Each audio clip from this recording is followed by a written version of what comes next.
이 분식집에서 장사하려면 돈 좀 내놔. 싫습니다. 저는 못 드려요. 순간 아주머니의 뺨에 조폭의 손이 스쳐 지나갔습니다.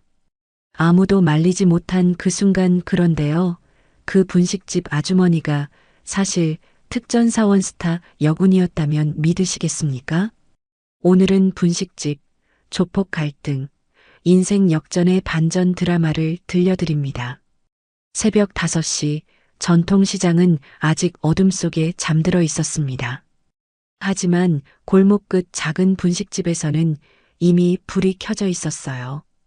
박선영은 앞치마를 두르고 오늘도 어김없이 하루를 준비하고 있었습니다. 여보, 오늘도 일찍 일어났네요. 남편 이철호가 기침을 하며 일어났습니다. 당뇨와 고혈압으로 몸이 예전 같지 않았지만 여전히 아내를 걱정하는 마음만은 변하지 않았어요. 당신은 좀 더 쉬어요. 혈압약 챙겨 드셨죠? 선영은 남편의 이마에 손을 대며 걱정스러운 표정을 지었습니다. 40년 전 이 자리에서 시작한 작은 분식집이었어요. 그때는 신혼부부였던 두 사람이 손에 손을 잡고 일구어낸 보금자리였습니다. 철호는 공무원으로 성실하게 일하며 가정을 책임졌고 선영은 분식집을 운영하며 아들 도연을 키웠어요. 하지만 그 시절 선영에게는 아무도 모르는 비밀이 있었습니다. 결혼 전 그녀의 삶은 완전히 달랐거든요. 엄마, 지금 몇 시인데 벌써 나와서 일해요? 아들 도연이 피곤한 얼굴로 나타났습니다. 35이 된 도연은 대기업에서 일하는 회사원이었어요. 하지만 어머니의 분식집에 대해서는 늘 못마땅해 했습니다. 아들아, 손님들이 곧 올 텐데. 선영은 국물을 저으며 대답했습니다. 그녀의 손놀림은 정확하고 빨랐어요. 마치 오랫동안 반복 훈련을 받은 것처럼 말이죠. 엄마, 언제까지 이런 장사할 거예요? 우리 집 형편이 그렇게 어려운 것도 아닌데. 도연의 목소리에는 짜증이 섞여 있었습니다. 바로 그때 며느리 윤지연이 나타났어요. 32인 지연은 체면을 중시하는 성격이었습니다. 시어머니의 분식집을 늘 창피하게 생각했어요. 어머님, 정말 이제 그만하시고 강남으로 이사 가세요. 제 친구들이 시댁이 전통시장에서 분식집 한다고 하면 얼마나 창피한지 아세요? 지연의 말은 가시가 돋쳐 있었습니다. 선영의 가슴이 찔렸어요. 40년을 한결같이 지켜온 이곳이 자식들에게는 그저 창피한 곳일 뿐이었습니다. 하지만 이들은 몰랐어요. 이 평범해 보이는 분식집 아주머니가 과거에 어떤 삶을 살았는지를요. 지연아, 엄마가 여기서 평생 살아왔는데. 철호가 아내를 감싸며 말했습니다. 아버님도 그러세요. 이제 나이도 있으신데 몸이나 챙기시죠. 지연은 냉정하게 말하고는 도연과 함께 나가버렸어요. 선영은 묵묵히 라면을 삶고 김밥을 말았습니다. 마음이 아팠지만 손님들을 맞이할 준비는 해야 했어요. 곧 시장이 열리면 단골 손님들이 하나둘 찾아올 테니까요. 시장이 열리자 사람들이 몰려들기 시작했습니다. 사장님, 오늘도 일찍 나오셨네요. 채소 가게를 운영하는 김미자가 인사를 건넸어요. 59인 미자는 선영과 평생을 함께한 친구였습니다. 미자야, 요새 시장이 예전 같지 않네. 선영은 걱정스러운 표정으로 말했어요. 맞아. 그놈들 때문에 상인들이 다 겁먹고 있어. 미자의 목소리가 떨렸습니다. 최근 들어 시장 주변에 조폭 무리가 나타나기 시작했어요. 상인들에게 보호비를 요구하며 협박을 일삼았습니다. 경찰에 신고해도 증거 불충분으로 제대로 처벌받지 않았고 오히려 보복이 두려워 상인들은 입을 다물고 있었어요. 어제 생선가게 아저씨도 맞았다더라. 미자가 속삭였습니다. 뭐라고? 선영의 목소리가 낮아졌어요. 그 순간 선영의 눈빛이 미묘하게 변했습니다. 평소와는 다른 날카로움이 스쳤거든요. 점심시간이 되자 분식집은 손님들로 북적였습니다. 공장에서 일하는 아저씨들, 시장에서 장을 보는 아주머니들이 선영이 만든 따뜻한 음식을 찾았어요. 사장님, 라면은 정말 다르네요. 어떻게 이런 맛을 내세요? 단골 손님이 엄지를 치켜 세웠습니다. 그냥 정성으로 끓이는 거예요. 선영은 미소를 지었지만 마음 한구석은 여전히 무거웠어요. 그때 시장 입구 쪽이 소란스러워졌습니다. 야, 너희들 어디 가는 거야? 누군가의 고함 소리가 들렸어요. 선영은 손님들을 돌보면서도 귀를 기울였습니다. 사장님, 괜찮으시겠어요? 분위기가 좀 이상한데. 단골 손님이 걱정스럽게 말했어요. 괜찮아요. 드시던 거 드세요. 선영은 차분하게 대답했지만 내심 불안했습니다. 오후가 되자 시장 분위기가 조금씩 달라지기 시작했어요. 상인들의 표정이 어두워지고 웅성거리는 소리가 들렸습니다. 선영은 불안한 마음으로 주변을 둘러보았어요. 사장님, 오늘 조심하세요. 아까 그놈들이 이쪽으로 오는 걸 봤거든요. 생선가게 아저씨가 조용히 말했습니다. 선영의 가슴이 두근거렸습니다. 하지만 도망갈 생각은 없었어요.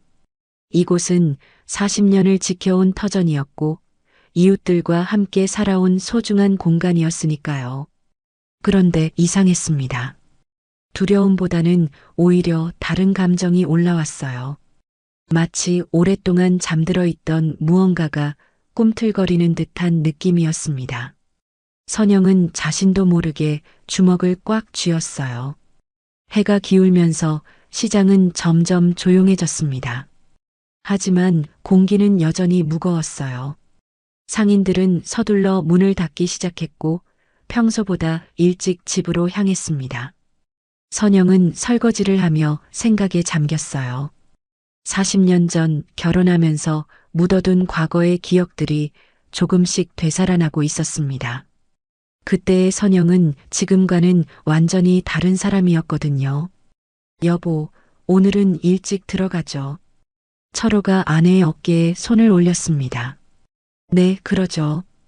선영은 고개를 끄덕였지만 마음속 깊은 곳에서는 무언가가 서서히 깨어나고 있었어요.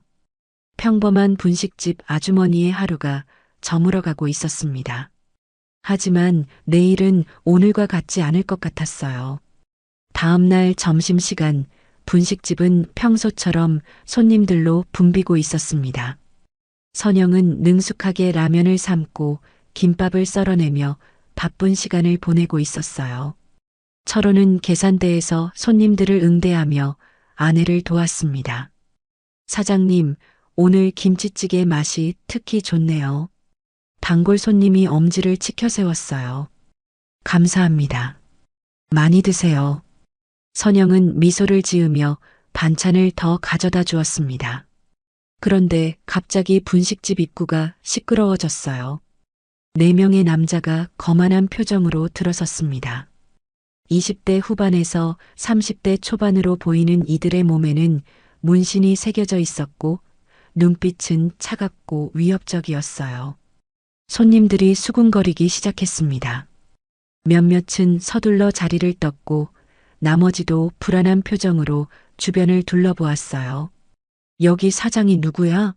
선두에 선 남자가 큰 소리로 말했습니다. 목소리에는 협박의 기운이 가득했어요. 선영은 침착하게 앞으로 나섰습니다. 제가 사장인데요. 무슨 일이시죠? 아, 사장님이시구나. 남자는 비웃듯 말했어요. 우리가 누군지 모르시나 보네. 이 동네는 우리가 관리하고 있어요. 철호가 아내 곁으로 다가왔습니다. 관리라니 무슨 소리입니까? 아저씨는 나서지 마세요. 어른들 얘기 중이니까. 다른 남자가 철호를 밀쳤어요. 철호는 몸이 약해서 비틀거렸습니다. 당신, 선영의 목소리가 날카로워졌어요. 남편을 건드리는 것만은 참을 수 없었습니다. 사장님, 화내지 마세요. 우리도 먹고 살아야 하니까. 선두 남자가 의자에 앉으며 말했어요. 이 시장에서 장사하는 분들은 모두 우리에게 관리비를 내고 계세요. 당연히 사장님도 내셔야죠. 관리비요? 선영은 황당하다는 표정을 지었어요. 월 50만 원이면 됩니다. 그러면 우리가 이 가게를 보호해 드릴게요.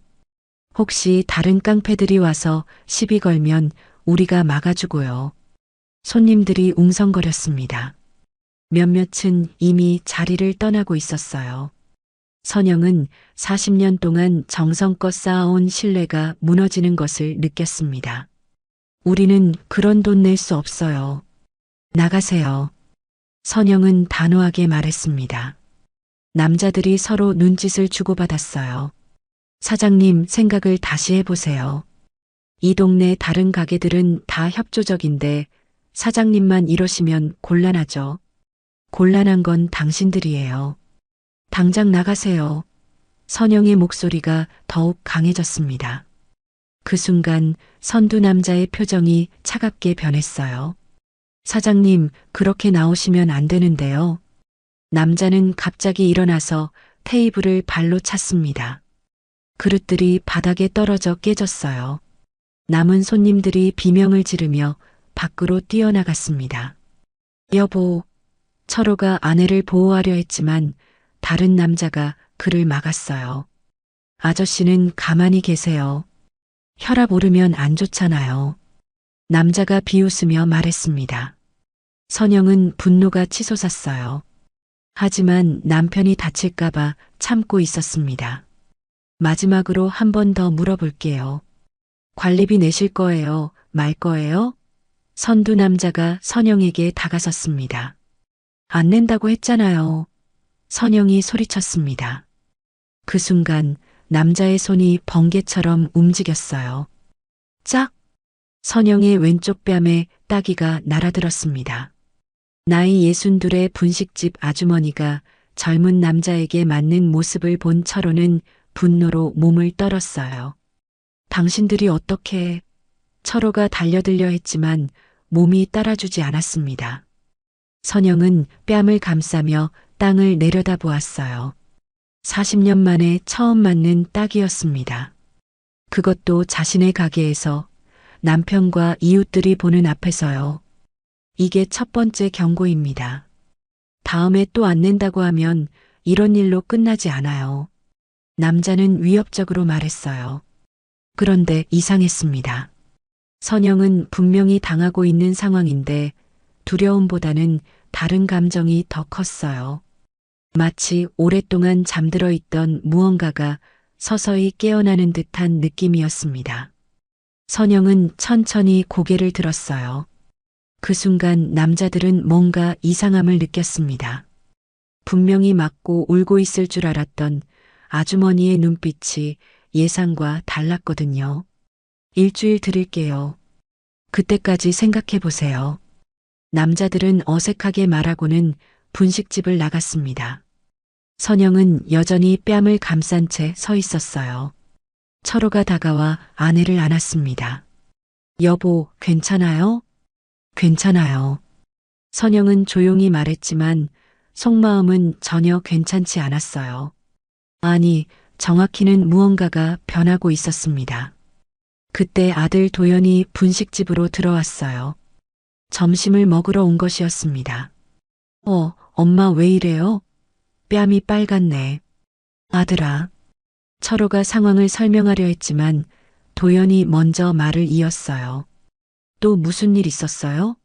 이래서 시장 장사 같은 건 안 된다고 했잖아요. 도연은 짜증스럽게 말했습니다. 엄마, 이제 정말 그만하세요. 이런 일 당하면서까지 왜 여기 있으려고 해요? 선영의 가슴이 또 한 번 찔렸어요. 조폭들에게 맞은 것보다 아들의 말이 더 아팠습니다. 도연아, 내 엄마가 지금 힘든데. 철호가 아들을 나무랐어요. 아버지도 그러세요. 엄마가 고집부리니까 이런 일이 생기는 거잖아요. 도연은 화를 내며 나가버렸습니다. 선영은 혼자 남겨진 분식집에서 깨진 그릇들을 치우기 시작했어요. 하나씩 줍다 보니 눈물이 났습니다. 하지만 그것은 슬픔의 눈물이 아니었어요. 분노의 눈물이었습니다. 그 순간 선영의 마음속 깊은 곳에서 무언가가 꿈틀거렸어요. 40년 전 결혼과 함께 봉인했던 기억들이 조금씩 떠오르기 시작했습니다. 여보, 우리 정말 어떻게 해야 할까요? 철호가 걱정스럽게 물었어요. 선영은 깨진 그릇 조각을 쥐며 말했습니다. 모르겠어요. 하지만 이렇게 당하고만 있을 수는 없어요. 그녀의 목소리에는 평소와 다른 단단함이 들어 있었어요. 마치 오랫동안 잠들어 있던 무언가가 깨어나고 있는 것 같았습니다. 그날 밤 선영은 잠을 이룰 수 없었습니다. 뺨이 아직도 얼얼했고 마음은 더욱 복잡했어요. 철호는 혈압약을 먹고 일찍 잠들었지만 선영은 침대에서 일어나 거실로 나왔습니다. 40년. 선영은 중얼거리며 오래된 장롱 앞에 섰어요. 맨 아래 서랍에는 오랫동안 열어보지 않았던 상자가 들어 있었습니다. 먼지가 쌓인 상자를 꺼내며 선영의 손이 떨렸어요. 상자를 열자 과거의 흔적들이 고스란히 나타났습니다. 색바랜 사진 한 장이 맨 위에 있었어요. 젊은 시절의 선영이 군복을 입고 당당하게 서 있는 모습이었습니다. 어깨에는 별 하나가 선명하게 빛나고 있었어요. 준장 선영은 자신의 계급을 읽으며 감회에 젖었습니다. 박선영 준장여군 최초의 특전사 출신 장군이었던 그녀의 진짜 이름이었어요. 25살의 특전사에 입대해서 온갖 위험한 임무를 수행했습니다. 인질 구출 작전, 해외 파병, 대테러 작전까지 남자들도 함부로 할 수 없는 일들을 해냈던 전설적인 여군이었어요. 사진 밑에는 군번줄이 있었습니다. 아직도 외우고 있는 군번이었어요. 그리고 각종 훈장들이 작은 상자에 정리되어 있었습니다. 충무무 공훈장, 보국훈장, 화랑무 공훈장까지 나라를 위해 목숨을 걸고 싸운 증표들이었습니다. 내가 왜 이걸 꺼냈을까? 선영은 훈장을 만지며 생각에 잠겼어요. 하지만 답은 명확했습니다. 오늘 당한 굴욕이 그녀 안에 잠들어 있던 군인 박선영을 깨운 것이었어요. 다음 날 아침 선영은 평소보다 일찍 시장으로 나왔습니다. 하지만 마음가짐이 완전히 달라져 있었어요. 걸음걸이부터 다른 사람 같았습니다. 어깨를 펴고 당당하게 걸어가는 모습은 군인의 그것이었어요. 선영아, 어제 고생 많았지. 김미자가 걱정스럽게 다가왔습니다. 괜찮아요, 미자야. 선영의 목소리에는 어제와 다른 단단함이 있었어요. 시장을 둘러보니 상인들의 표정이 모두 어두웠습니다. 어제 분식집에서 벌어진 일이 금세 퍼진 모양이었어요. 모두가 자신의 차례를 기다리며 불안해하고 있었습니다. 점심시간이 되자 손님이 눈에 띄게 줄어들었어요. 어제 일 때문에 사람들이 꺼리는 것 같았습니다. 선영은 속상했지만 포기할 생각은 없었어요. 사장님, 라면 하나 주세요. 낮은 목소리가 들렸습니다. 선영이 고개를 들자 60대 중반의 남자가 서 있었어요. 키가 크고 어깨가 넓은 그는 한눈에 봐도 군인 출신임을 알 수 있었습니다. 특히 그의 눈빛이 예사롭지 않았어요. 네, 잠깐만요. 선영은 라면을 끓이기 시작했습니다. 남자는 조용히 자리에 앉아 선영을 지켜보았어요. 그의 시선에는 궁금함과 확신이 동시에 들어 있었습니다. 사장님, 남자가 조심스럽게 입을 열었어요. 혹시 성함이 박선영이십니까? 선영의 손이 멈췄습니다. 40년 만에 누군가 그녀의 진짜 이름을 불렀거든요. 누구시죠? 선영은 경계심을 품고 물었습니다. 최상국입니다. 19사단 특전대대에서 함께 복무했던 남자가 말을 이었어요. 선영의 눈이 커졌습니다. 최상국, 그녀와 함께 수많은 작전을 수행했던 전우였어요. 그때는 중이었던 그가 지금은 머리가 하얗게 새어 있었습니다. 상국이? 정말 상국이야? 선영의 목소리가 떨렸어요. 네, 원스타 장군님. 최상국이 일어서서 경례를 붙였습니다. 뒤늦게나마 경례 올립니다. 그만해, 그만해. 선영은 당황해서 손을 저었어요. 여기서는 그냥 분식집 아줌마야. 최상국은 자리에 앉으며 쓸쓸하게 웃었어요. 전설의 박선영 준장님이 분식집을 하고 계시다니. 참 세월이 많이 흘렀네요. 당신은 뭐하고 있어? 선영이 라면을 내오며 물었습니다. 저는 작년에 대령으로 전역했어요. 지금은 이 근처에서 혼자 살고 있습니다. 최상국은 라면을 한 젓가락 집으며 말했어요. 그런데 어제 이상한 소문을 들었어요. 무슨 소문? 분식집 사장님이 조폭들에게 맞았다는 얘기 말이에요. 최상국의 표정이 심각해졌어요. 설마 했는데 정말 장군님이었다니. 선영은 아무 말하지 않고 뺨을 만졌습니다. 아직도 약간 부어 있었어요. 준장님, 최상국이 진지하게 말했어요. 혹시 아직도 칼이 녹슬지 않았습니까? 선영은 그 말에 뭔가 전율을 느꼈어요. 칼이 녹슬지 않았는가는 특전사들 사이에서 쓰던 은어였습니다. 실력이 여전한가를 묻는 표현이었어요. 모르겠어. 너무 오래되어서. 선영은 조용히 대답했지만 마음속으로는 달랐어요. 어제부터 몸이 근질거렸거든요. 준장님이 이런 굴욕을 당해도 되는 겁니까? 최상국의 목소리에 분노가 섞여 있었어요. 당신은 나라를 지킨 영웅이에요. 그런 분이 깡패들에게 맞고 있다니. 선영의 가슴이 뛰기 시작했습니다. 40년 동안 잊고 살았던 자부심이 되살아나고 있었어요. 하지만 이제는 그냥 분식집 아줌마야. 선영이 말했지만 목소리에 확신은 없었어요. 천만에요. 한번 특전사는 영원한 특전사입니다. 최상국이 단호하게 말했어요. 준장님, 생각해보세요. 당신이 지켜온 이 시장, 이 사람들을 그냥 포기할 건가요? 선영은 주방에 서서 생각에 잠겼어요. 시장 상인들의 얼굴이 하나씩 떠올랐습니다.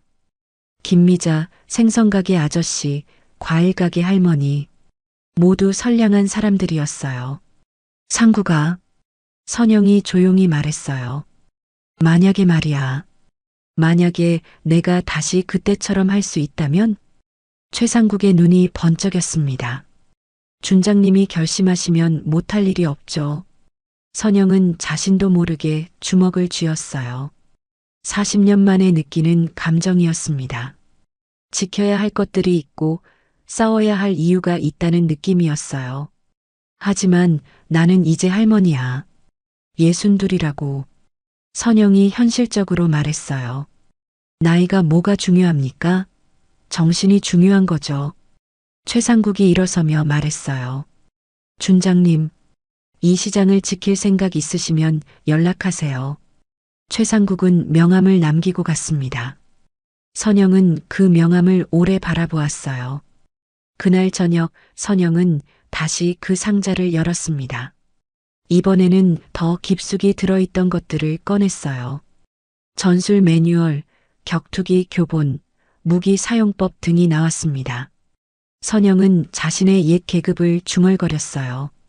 그 순간 마음이 정해졌습니다. 더 이상 당하고만 살 수는 없었어요. 이 시장과 이웃들을 지켜야 했습니다. 박선영 준장이 깨어나고 있었어요. 다음 날 아침 선영은 평소보다 일찍 시장에 나와 상인들의 분위기를 살펴보았습니다. 하나같이 표정이 어둡고 불안해 보였어요. 어떤 상인은 가게 문을 열면서도 계속 주변을 두리번거렸고 어떤 상인은 평소보다 일찍 문을 닫을 준비를 하고 있었습니다. 미자야. 선영이 채소 가게로 다가갔어요. 요즘 많이 힘들지? 김미자는 고개를 돌려 선영을 보더니 한숨을 깊게 쉬었습니다. 선영아, 나도 모르겠어. 어떻게 해야 할지. 무슨 일이야? 자세히 얘기해봐. 선영의 목소리에는 어제와 다른 단단함이 있었어요. 미자는 주변을 살펴본 후 목소리를 낮췄습니다. 사실은 말이야. 그놈들이 나한테도 왔었어. 너한테 가기 일주일 전에 말이야. 뭐라고? 선영의 눈빛이 예리해졌어요. 월 30만 원을 내라고 하더라고. 안 내면 가게를 박살내겠다고 협박하고. 미자의 목소리가 떨렸어요. 무서워서 어쩔 수 없이 냈어. 첫 달분을. 선영은 충격을 받았습니다. 친구가 이미 한 달 전부터 고생하고 있었는데 자신은 전혀 몰랐던 거예요. 미자야, 왜 나한테 말 안 했어? 말해서 뭐해? 너도 어쩔 수 없는 일인데. 미자가 눈물을 훔쳤어요. 그런데 선영아, 너는 어떻게 할 거야? 그놈들이 일주일 후에 온다고 했잖아. 선영은 아무 대답을 하지 못했어요. 하지만 마음속으로는 결심이 서고 있었습니다. 점심시간 후 선영은 시장을 한 바퀴 돌기 시작했어요. 하나하나 상인들과 대화해 보려는 것이었습니다. 생선가게부터 찾아갔어요. 사장님, 안녕하세요. 선영이 인사했습니다. 60대 후반의 생선가게 사장은 선영을 보더니 고개를 숙였어요. 아, 분식집 사장님. 어제 고생 많으셨어요. 괜찮아요. 그런데 사장님도 혹시... 네. 사장이 한숨을 쉬었어요. 한 달 전부터 월 40만 원씩 내고 있어요. 생선 장사가 요즘 얼마나 안 되는데. 하지만 어쩔 수 없어요. 무서우니까. 선영의 가슴이 답답해졌어요.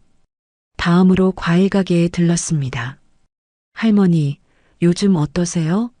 선영이 70이 넘은 과일 가게 할머니에게 물었어요. 아이고, 별수야. 나이 들어서 이런 일 당할 줄이야. 할머니가 눈물을 글썽였어요. 월 20만 원씩 내라고 하네. 20만 원이면 며칠치 매출인데. 할머니도 내고 계세요? 안 내면 어떡해. 가게 부수겠다고 하는데. 할머니가 손등으로 눈물을 닦았어요. 선영은 시장을 계속 돌며 상인들과 이야기했어요. 놀랍게도 거의 모든 상인이 이미 보호비를 내고 있었습니다. 어떤 사람은 한 달, 어떤 사람은 2달째였어요. 잡화점 사장은 더 심각했습니다. 저는 거절했다가 가게 유리창이 깨졌어요. 그 다음날 바로 돈을 줬죠. 무서워서 어쩔 수 없었어요. 서점 사장도 마찬가지였어요. 경찰에 신고했더니 증거가 없다고 하더라고요. 오히려 그놈들이 보복하겠다고 협박하고. 선영은 시장을 한 바퀴 돌고 나서야 상황의 심각성을 깨달았어요. 이미 시장 전체가 조폭들의 먹잇감이 되어 있었던 거예요. 자신만 모르고 있었을 뿐이었습니다. 저녁 무렵 선영은 분식집 앞에 의자를 놓고 앉았어요. 시장이 한눈에 내려다 보이는 자리였습니다. 상인들이 하나둘 가게 문을 닫고 집으로 향하는 모습이 보였어요. 모두의 어깨가 무겁게 처져 있었습니다. 그때 김미자가 다가왔어요. 선영아, 뭐하고 있어? 생각 중이야. 선영이 대답했어요. 뭔 생각? 선영은 잠시 망설이다가 입을 열었어요. 미자야, 만약에 말이야. 만약에 누군가 그놈들을 혼내줄 수 있다면 어떨 것 같아? 미자는 허탈하게 웃었어요. 그런 사람이 어디 있겠어? 경찰도 못하는 일을.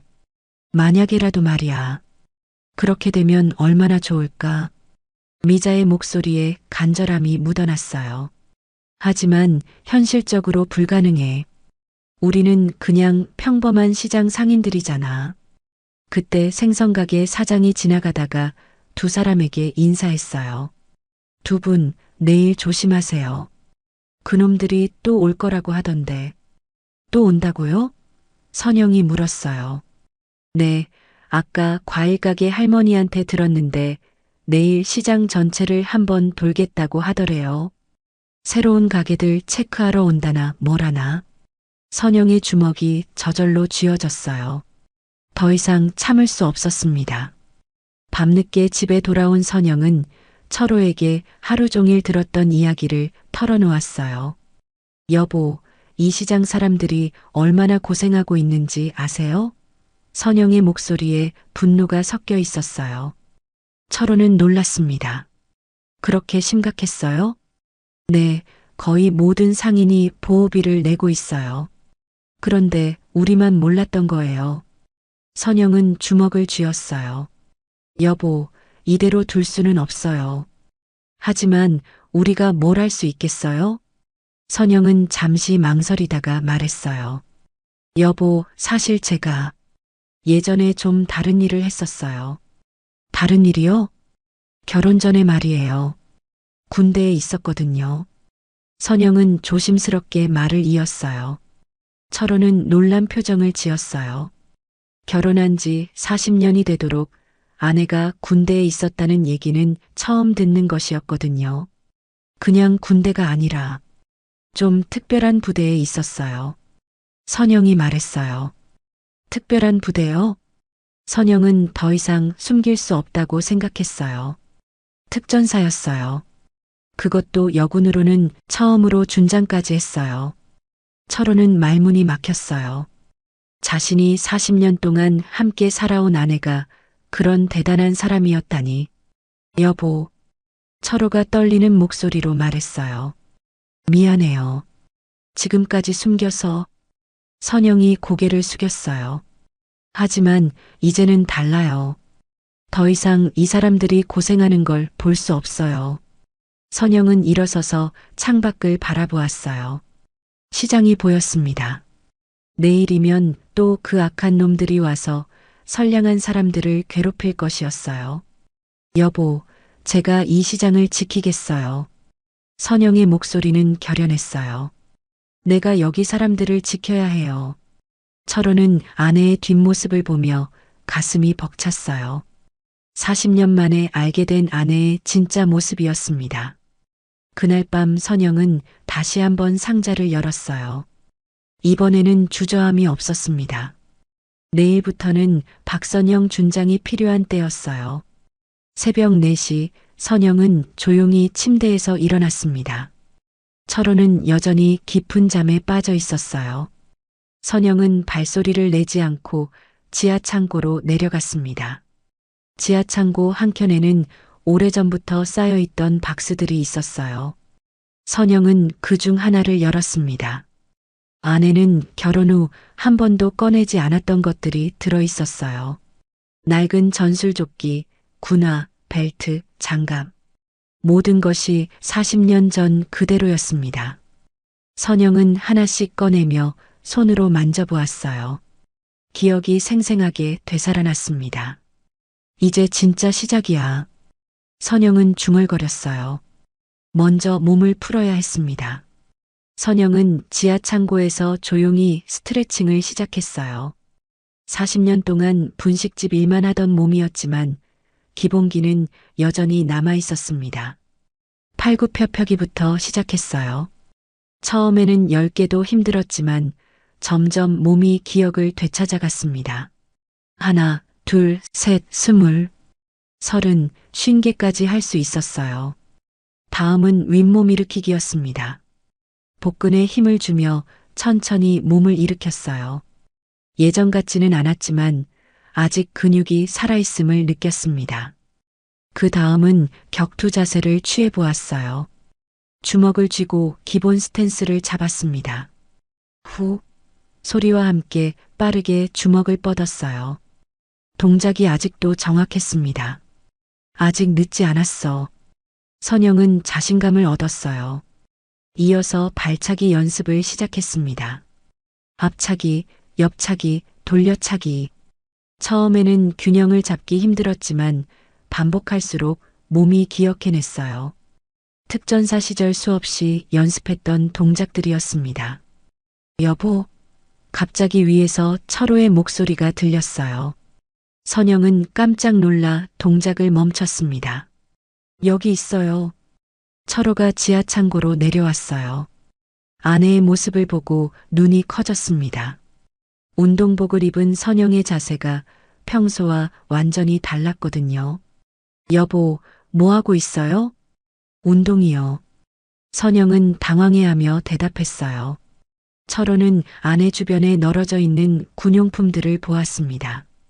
그제야 어젯밤 들었던 이야기가 현실로 다가왔어요. 여보, 정말 군인이었어요? 선영은 고개를 끄덕였어요. 네, 그것도 꽤 높은 계급까지 했어요. 철호는 아무 말 없이 아내를 바라보았습니다. 40년을 함께 살았지만 이렇게 낯선 모습은 처음이었어요. 하지만 놀랍게도 두렵지 않았습니다. 오히려 자랑스러웠어요. 여보, 위험한 일 하려는 거 아니죠? 위험하지 않아요. 그냥 몸을 좀 기억시키려는 거예요. 선영이 말했지만 철호는 아내의 눈빛에서 강한 의지를 읽었어요. 그 순간 철호는 결심했습니다. 여보, 제가 도울 일 있으면 말해요. 당신은 건강만 챙기세요. 그게 제일 큰 도움이에요. 선영이 남편의 손을 잡았어요. 철호가 다시 위로 올라가자 선영은 본격적으로 훈련을 재개했습니다. 이번에는 기억을 되살리는 시간이었어요. 눈을 감고 과거를 떠올렸습니다. 25살 특전사에 입대했을 때의 기억부터 시작했어요. 혹독한 훈련을 견뎌내며 남자들 사이에서 살아남았던 시절이었습니다. 첫 실전 투입 때를 기억했어요. 인질 구출 작전이었습니다. 무장 괴한들이 은행을 점거하고 시민들을 인질로 잡았던 사건이었어요. 선영은 팀의 일원으로 투입되어 완벽하게 임무를 수행했습니다. 해외 파병 때의 기억도 떠올랐어요. 중동 지역에서 벌어진 대테러 작전에 참여했을 때였습니다. 생과 사의 갈림길에서 동료들과 함께 임무를 완수했던 순간들이었어요. 내가 그때 그렇게 강했었지. 선영은 자신을 되돌아보며 중얼거렸어요. 하지만 가장 생생한 기억은 준장 진급식이었습니다. 여군 최초의 특전사 준장이 되던 날이었어요. 어깨에 별 하나가 달리던 그 순간의 자부심을 지금도 기억했습니다. 별 하나? 선영은 어깨를 만지며 말했어요. 그때 지하창고 구석에서 뭔가 반짝이는 것을 발견했습니다. 가까이 가보니 오래된 거울이었어요. 선영은 거울 앞에 섰습니다. 거울 속에 자신을 보며 놀랐어요. 분명히 62살의 분식집 아주머니인데 눈빛만큼은 젊은 시절의 그것과 똑같았습니다. 강하고 단호한 눈빛이었어요. 아직 늦지 않았어. 선영은 거울 속의 자신에게 말했어요. 운동을 마치고 샤워를 한 선영은 평소와 다른 기분이었습니다. 몸이 가벼워진 것 같았어요. 40년 동안 잠들어 있던 무언가가 깨어나고 있었습니다. 아침 식사를 준비하면서도 선영의 동작은 달랐어요. 더욱 정확하고 빨라졌습니다. 칼질 하나도 예전과 달랐어요. 여보, 오늘 뭔가 다르네요. 철호가 말했어요. 뭐가요? 모르겠어요. 그냥 달라 보여요. 선영은 미소를 지었어요. 자신도 느끼고 있었으니까요. 시장에 나가는 길, 선영은 어깨를 펴고 당당하게 걸었습니다. 걸음걸이부터 달랐어요. 상인들이 인사를 건넬 때마다 선영의 대답도 힘이 있었습니다. 사장님, 오늘 기분이 좋아 보이세요. 김미자가 말했어요. 그래요? 운동을 좀 해서 그런가 봐요. 선영이 대답했어요. 점심시간이 되었습니다. 어제와 똑같이 손님들이 찾아왔어요. 하지만 선영의 마음가짐은 완전히 달랐습니다. 사장님, 라면 하나 주세요. 네, 금방 해드릴게요. 라면을 끓이면서도 선영은 주변을 경계하고 있었어요. 언제 그놈들이 나타날지 모르니까요. 하지만 두렵지 않았습니다. 오히려 기다려지기까지 했어요. 오후가 되자 시장에 긴장감이 돌기 시작했습니다. 상인들이 불안해하는 것이 느껴졌어요. 아마 조폭들이 오늘 나타날 거라는 소문 때문일 것이었습니다. 선영은 분식집 앞에 서서 시장 전체를 살펴보았어요. 마치 작전 지역을 정찰하는 군인처럼 말이죠. 이제 준비됐어. 선영은 속으로 중얼거렸어요. 별하나 박선영 준장이 완전히 깨어났습니다. 오후 3시 선영이 예상했던 그 순간이 찾아왔습니다. 시장 입구에 검은색 승용차 한 대가 멈춰 섰어요. 차에서 4명의 남자가 내렸습니다. 일주일 전 분식집에서 선영의 뺨을 때렸던 바로 그놈들이었어요. 상인들이 웅성거리기 시작했습니다. 몇몇은 급히 가게 문을 닫았고 어떤 이는 뒷문으로 도망가기도 했어요. 평소 활기차던 시장이 순식간에 얼어붙었습니다. 저기 온다. 김미자가 떨리는 목소리로 선영에게 속삭였어요. 선영은 침착하게 고개를 끄덕였습니다. 미자야, 당신은 가게 안으로 들어가 있어. 선영아, 너도 피해. 괜히 맞지 마. 미자가 걱정스럽게 말했어요. 괜찮아. 들어가. 선영의 목소리는 평소와 달리 단호했어요. 조폭들이 시장 안으로 들어오기 시작했습니다. 선두에 선 남자는 일주일 전과 똑같이 거만한 표정을 짓고 있었어요. 뒤따르는 3명도 마찬가지였습니다. 야야야, 사장들 어디 가시나? 선두 남자가 큰 소리로 외쳤어요. 우리 왔는데 인사도 안 하시고? 상인들은 가게 안에 숨어서 상황을 지켜보고 있었습니다. 아무도 나서지 못했어요. 조폭들은 천천히 분식집 쪽으로 걸어왔습니다. 선영은 앞치마를 두른 채 가게 앞에 서 있었어요.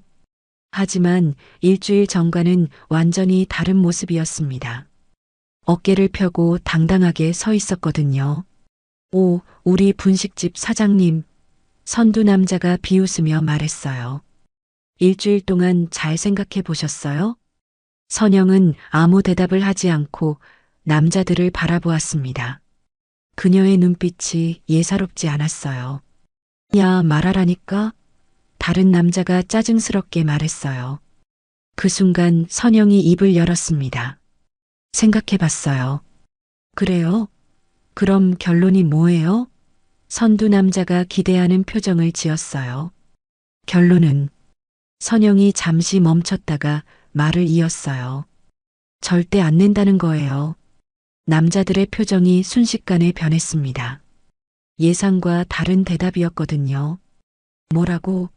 사장님, 일주일 전에 뭘 당했는지 벌써 잊었어요? 선두 남자가 위협적으로 다가왔어요. 안 잊었어요.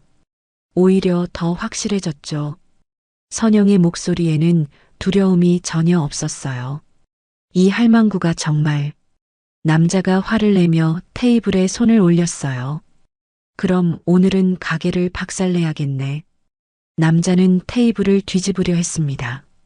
하지만 그 순간 선영의 손이 번개처럼 움직였어요. 아, 남자가 비명을 질렀습니다. 선영이 남자의 손목을 잡고 비튼 것이었어요. 특전사 시절 배운 관절기였습니다. 뭐야? 다른 남자들이 당황했어요. 선영은 남자의 손목을 더 세게 비틀었습니다. 아프죠? 이게 바로 내 대답이에요. 야, 이 할망구가. 다른 남자가 선영에게 달려들었어요. 하지만 선영은 이미 준비하고 있었습니다. 첫 번째 남자의 손목을 놓으면서 동시에 몸을 돌려 두 번째 남자의 공격을 피했어요. 그리고 즉시 반격했습니다. 후 소리와 함께 정확한 주먹이 남자의 명치에 박혔어요. 으악! 남자가 바닥에 쓰러졌습니다. 나머지 2명이 동시에 달려들었어요. 하지만 선영은 당황하지 않았습니다. 40년 전 몸에 밴 반사신경이 되살아났거든요. 왼쪽에서 오는 주먹을 막으면서 동시에 오른발로 상대의 정강이를 찼어요. 그리고 재빠르게 돌아서서 뒤에서 오는 상대의 팔을 잡아 뒤로 젖혔습니다. 아, 두 명이 동시에 바닥에 굴러떨어졌어요. 처음 손목을 잡혔던 남자가 다시 일어나려 했지만 선영이 그보다 빨랐어요. 남자의 어깨를 눌러 다시 바닥에 넘어뜨렸습니다. 이게 뭔 일이야? 남자가 당황해서 소리쳤어요. 선영은 숨도 거칠지 않은 채 네 명을 내려다보았습니다. 이게 바로 내 실력이에요. 이제 알겠어요? 주변에 숨어 있던 상인들이 하나둘 나와서 상황을 지켜보기 시작했어요. 모두 믿을 수 없다는 표정을 짓고 있었습니다. 사장님이 저렇게 강했어? 세상에, 네 명을 혼자 다 넘어뜨렸네. 남자들이 일어나서 서로 얼굴을 바라봤어요. 완전히 예상 밖의 상황이었습니다. 야, 너 뭐야? 무술이라도 배웠어? 선두 남자가 어이없다는 표정으로 물었어요. 배웠죠. 그것도 아주 제대로. 선영이 차분하게 대답했어요. 남자들은 서로 눈짓을 주고받더니 뒤로 물러섰어요. 네 명이 달려들어도 이길 자신이 없었거든요. 할망구, 오늘은 운이 좋았어. 다음에는 더 많이 데리고 올 거야. 선두 남자가 허세를 부리며 소리쳤어요. 더 데리고 와도 마찬가지예요. 선영이 단호하게 말했어요. 그리고 다시는 이 시장에서 상인들을 괴롭히지 마세요. 뭐라고? 내가 뭔데 우리한테 명령해? 이 시장을 지키는 사람이에요. 선영의 목소리에 강한 신념이 담겨 있었어요. 남자들은 더 이상 말대꾸하지 못하고 분식집을 나갔어요. 하지만 나가면서 계속 뒤를 돌아보며 위협적인 눈빛을 보냈습니다. 차에 타면서 선두 남자가 창문을 열고 소리쳤어요. 기다려, 할망구. 이걸로 끝이 아니야. 차가 떠나고 나자 상인들이 하나둘 분식집으로 모여들었어요. 사장님, 정말 대단해요. 생선가게 아저씨가 박수를 쳤어요. 어떻게 그렇게 강하세요? 과일가게 할머니가 신기해했어요. 김미자는 선영을 끌어안으며 울었어요. 선영아, 고마워. 정말 고마워. 하지만 선영의 마음은 복잡했어요. 이것은 시작에 불과했거든요. 조폭들이 더 많은 사람을 데리고 올 것이 분명했습니다. 그때 철호가 뛰어왔어요. 여보, 괜찮아요? 소리가 들려서. 괜찮아요. 선영이 남편의 손을 잡았어요. 철호는 아내를 보며 가슴이 벅찼어요. 이제야 어젯밤 고백한 과거가 현실로 느껴졌거든요. 여보, 정말 대단해요. 철호가 자랑스럽게 말했어요. 하지만 선영은 걱정이 더 컸어요. 진짜 싸움은 이제부터 시작이었으니까요. 사흘 후 선영의 예상이 현실이 되었습니다. 이번에는 검은색 승용차 세대가 시장 입구에 멈춰 섰어요. 차에서 내린 사람들을 보고 상인들이 경악했습니다. 12명의 조폭들이 우르르 몰려 나온 것이었어요. 맨 앞에는 50대 후반으로 보이는 남자가 서 있었습니다. 흰머리에 날카로운 눈빛을 가진 그는 다른 조폭들과는 급이 달라 보였어요. 바로 이 조직의 두목이었습니다. 사장님, 저기 봐요. 김미자가 떨리는 목소리로 선영에게 말했어요. 선영은 분식집 앞에서 상황을 지켜보고 있었습니다. 예상했던 일이었지만 이렇게 많은 사람이 올 줄은 몰랐어요. 하지만 두렵지는 않았습니다. 여보, 위험해요. 경찰을 불러야죠. 철호가 걱정스럽게 말했어요. 경찰이 와도 소용없어요. 증거가 없으면 그냥 보내줄 거예요. 선영이 침착하게 대답했어요. 조폭들이 시장 안으로 들어오기 시작했습니다. 상인들은 모두 가게 안으로 숨었어요. 시장이 순식간에 조용해졌습니다. 분식집 할망구 어디 있어? 두목이 큰 소리로 외쳤어요. 선영은 앞치마를 벗으며 천천히 앞으로 나왔습니다. 이번에는 평상복이 아닌 운동복을 입고 있었어요. 싸울 준비를 하고 온 것이었습니다. 여기 있어요. 선영이 당당하게 말했어요. 두목은 선영을 위아래로 훑어보더니 비웃었어요.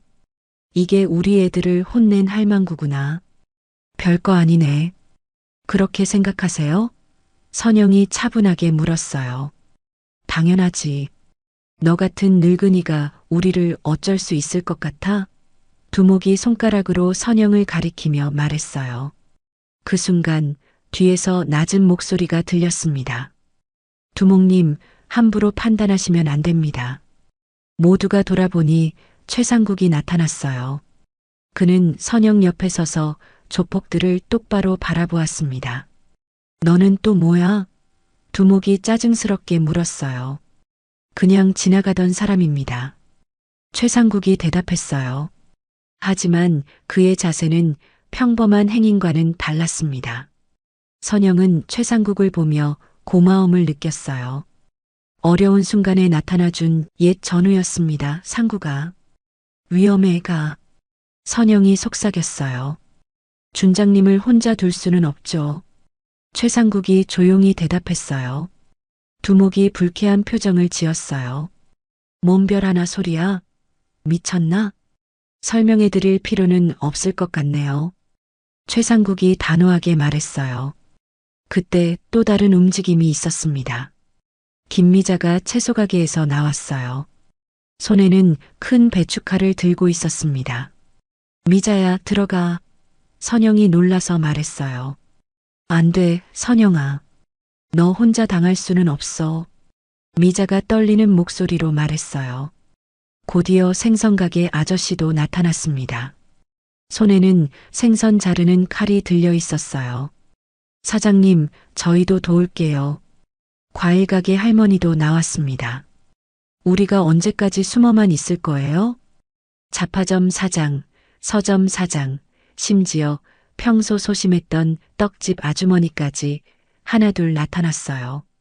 모두 손에 뭔가씩 들고 있었습니다. 뭐야 이게? 두목이 당황했어요. 선영은 감동했습니다. 평소에 조용하던 상인들이 모두 나와서 자신을 도우려 하고 있었거든요. 그런데 더욱 놀라운 일이 일어났습니다. 멀리서 익숙한 목소리가 들렸거든요. 엄마. 돌아보니 아들 도연이 뛰어오고 있었어요. 회사 정장을 입은 채로 말이죠. 도연아, 너는 왜 여기 와? 선영이 놀라서 물었어요. 아버지한테 연락받고 왔어요. 도연이 숨을 헐떡이며 말했어요. 엄마, 저도 도울게요. 선영의 눈에 눈물이 맺혔어요. 그동안 분식집을 무시하던 아들이 이런 위험한 순간에 달려와 준 것이었어요. 도연아, 위험해. 돌아가. 선영이 걱정스럽게 말했어요. 안 돼요. 이제야 알았어요. 엄마가 얼마나 대단한 분인지. 도연이 어머니 앞에 섰어요. 두목은 상황이 예상과 달라지자 짜증을 냈어요.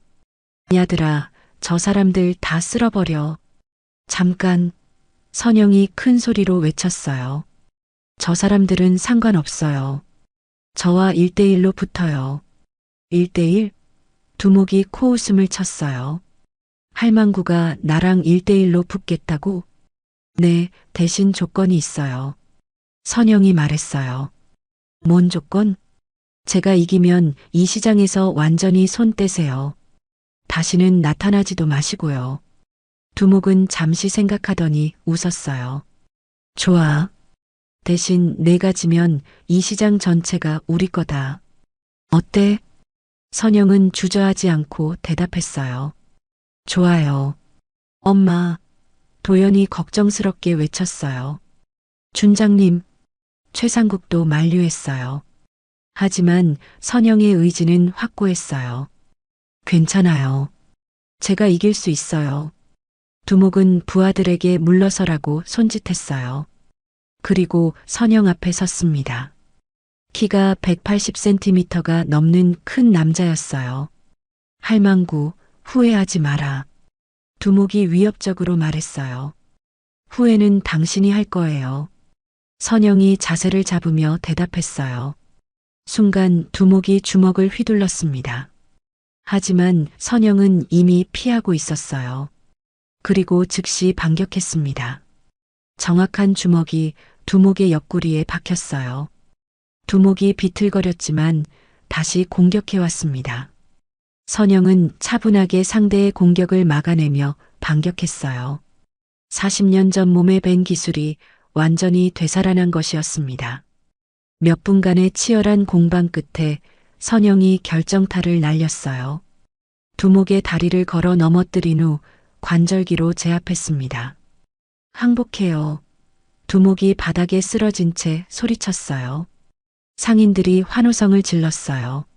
만세, 사장님 만세, 준장님 만세. 최상국이 크게 외쳤어요. 선영은 숨을 고르며 일어섰어요. 드디어 해냈습니다. 한 달 후 전통시장은 완전히 다른 모습이 되어 있었습니다. 조폭들이 사라진 후 상인들의 얼굴에는 웃음이 돌아왔어요. 시장은 다시 활기를 되찾았고 손님들도 예전보다 더 많이 찾아왔습니다. 사장님, 오늘도 김치찌개 하나 주세요. 단골 손님이 환한 미소로 주문했어요. 네, 금방 해드릴게요. 선영은 예전과 똑같이 앞치마를 두르고 음식을 만들고 있었어요. 하지만 뭔가 달라 보였습니다. 더욱 당당하고 자신감이 넘쳤거든요. 그날 사건 이후 선영에 대한 소문은 시장을 넘어온 동네로 퍼졌어요.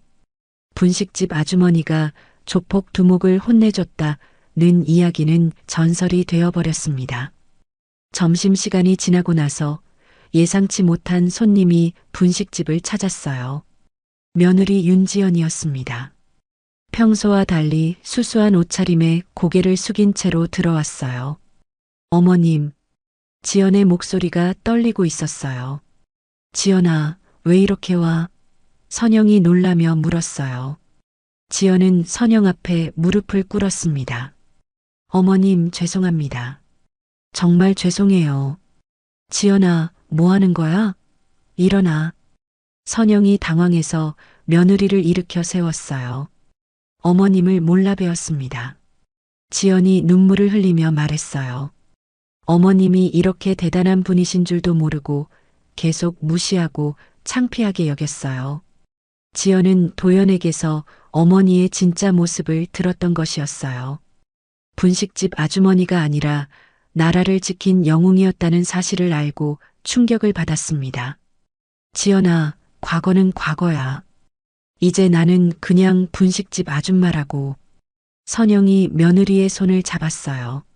아니에요, 어머님. 어머님은 영웅이세요. 지연이 고개를 저었어요. 앞으로는 제가 이 분식집을 도울게요. 제가 직접 와서 일을 배우겠어요. 선영은 깜짝 놀랐어요. 그동안 분식집을 부끄러워하던 며느리가 일을 배우겠다고 하다니. 지연아, 힘든 일인데.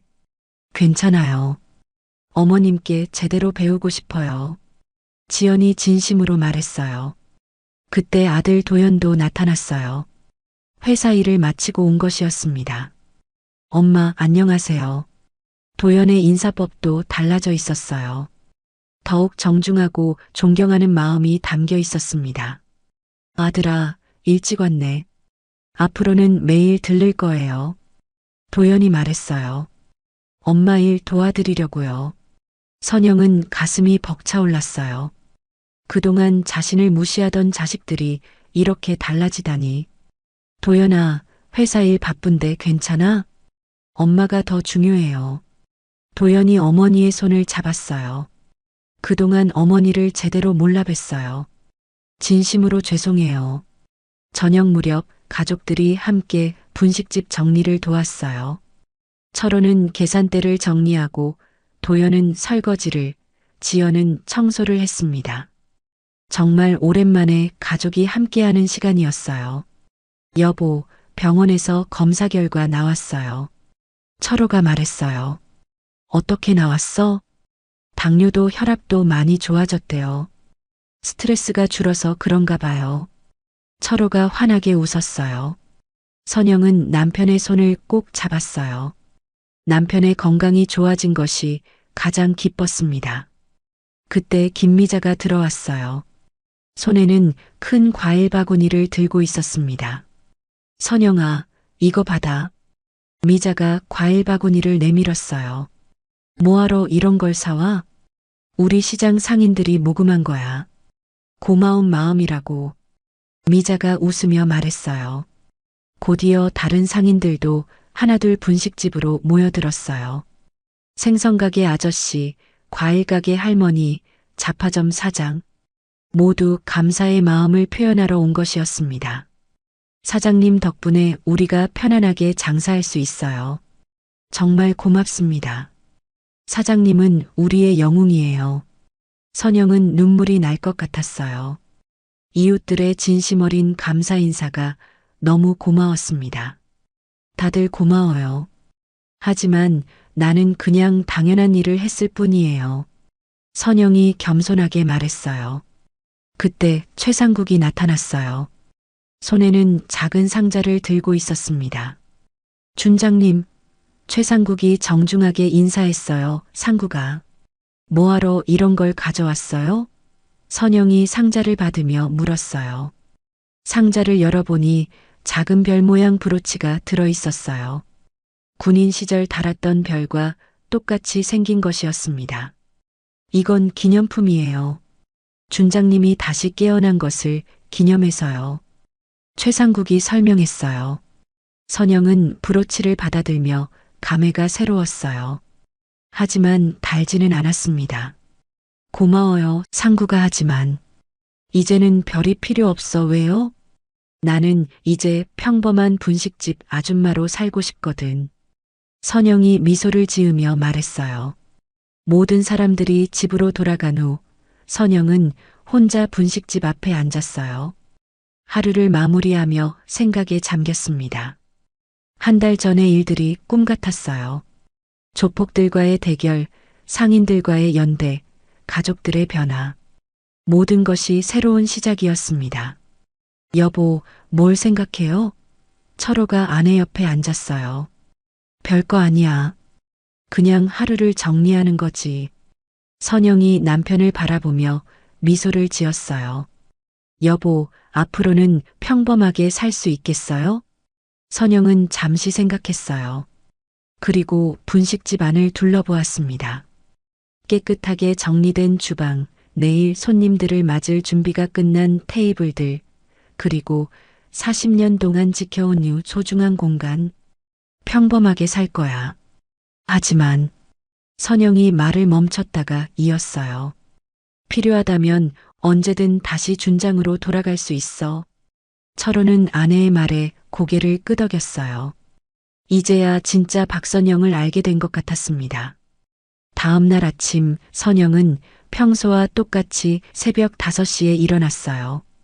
분식집을 열고 하루를 시작할 준비를 했습니다. 앞치마를 두르고 불판 앞에 서는 모습은 평범한 분식집 아주머니 그 자체였어요. 하지만 선영의 눈빛은 예전과 달랐어요. 더욱 단단하고 자신감이 넘쳤습니다. 그리고 가슴 깊은 곳에는 언제든 깨어날 수 있는 별 하나가 조용히 잠들어 있었어요. 오늘도 힘내자. 선영은 속으로 중얼거리며 첫 손님을 맞을 준비를 했습니다. 박선영, 평범한 분식집 아주머니이면서 동시에 영원한 별 하나였습니다. 오늘도 함께 해주셔서 감사합니다. 달빛인 생사연은 가족 이야기, 노후 드라마, 감동 오디오북을 통해 여러분의 마음에 작은 위로와 공감을 전하고 있습니다. 앞으로도 더 많은 인생 사연과 감동 이야기를 함께 하시려면 구독과 좋아요, 알림 설정 꼭 부탁드립니다.